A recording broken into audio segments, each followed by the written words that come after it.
If you've been listening to season 3 of Unbound, The Other Side of Quiet, you've heard my name a lot. A lot. Yeah, a lot. Despite me not doing these podcast things very well, Beth asked me to have this conversation with her after the season wrapped, and I said yes. You did.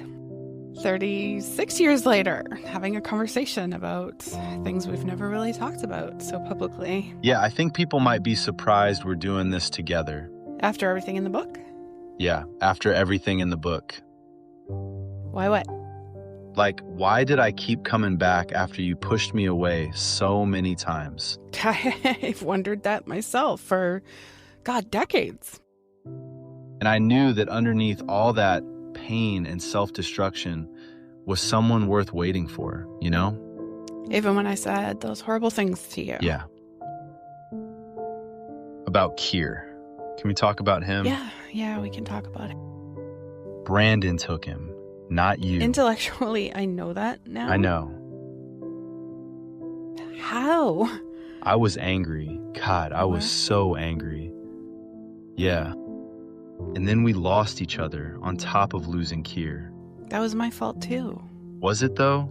I pushed you away. Or were you doing what you needed to do to survive? Maybe. I don't know. Every time you called me, every time we reconnected, I chose to show up. You did. That was my forgiveness in action, I think. I'll admit that one tested me more than most things. I'm sorry about that. I know. I've never fully forgiven myself for that. I know, but Beth, you didn't hurt me. She did. You made a mistake in judgment. A bad one. You thought you were bringing two people you cared for together. About your parents? Yeah, we can talk about that. That's the part I'm most ashamed of, if I'm being completely honest. Tell me why. I remember feeling grateful. Grateful? Like, grateful that you were there. But then I left. Grateful that you showed up. Grateful that after everything we'd been through, you could still be present for my pain. I'm saying you needed something I couldn't give you at that time. What's that? A relationship that wasn't built on shared trauma. Oh.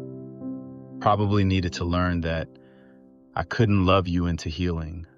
You couldn't. You had to do that yourself.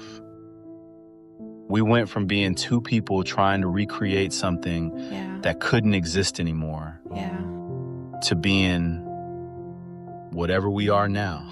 And what are we now? I still have no idea how to categorize it. Me neither. Why didn't you ever marry or have kids? That's the question, isn't it? Yeah. Everything after felt like I was going through the motions, you know? Do you regret that? Sometimes. Yeah. You've been one of the most important people in my life. Yeah? You know that, right? I do now. Now? You do? I don't know if I always knew it, but I do now. Wow. Good. What do you think 22-year-old you would think if he could see us now? 22-year-old me? Yeah, like sitting here having this conversation. Would be shocked we're still in each other's lives. Really? That kid thought he'd lost you forever, like multiple times. I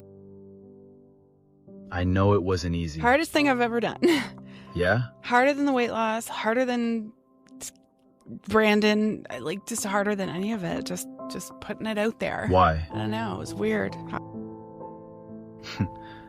Maybe we're both braver than we give ourselves credit for. Maybe we are. Yeah. Maybe we are.